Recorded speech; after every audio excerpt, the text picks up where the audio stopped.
হাসপাতালের জলাতঙ্কের সেবা প্রদান কক্ষে রোগীদের ভিড়। কুকুরের কামড়ে আহত হয়ে ভ্যাকসিন নিচ্ছেন তারা।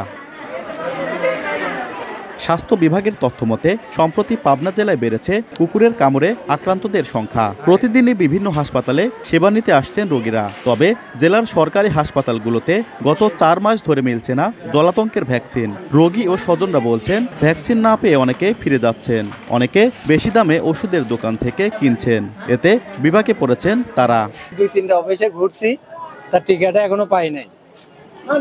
সদরে আসছি, তারা এখন বলতেছে আমরা এটা জানি না। ভ্যাকসিন নিতে আইছিলাম, তা ভ্যাকসিন পেলাম না, নষ্টে টাকা দিয়ে কিনে নিতে হলো। বলছে যে আপনি টিকিট পেয়ে ডাক্তার সাথে আলাপ করেন, ঠিক আছে।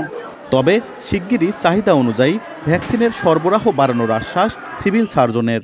সম্প্রতি দেখা যাচ্ছে যে কুকুরের কামড়ের প্রভাবটা বেড়ে গেছে, যে কারণে আমাদের যে প্রত্যাশিত যে ভ্যাকসিনটা আমরা পাই সেই ভ্যাকসিনের পরিমাণটা কিছুটা কমে গেছে।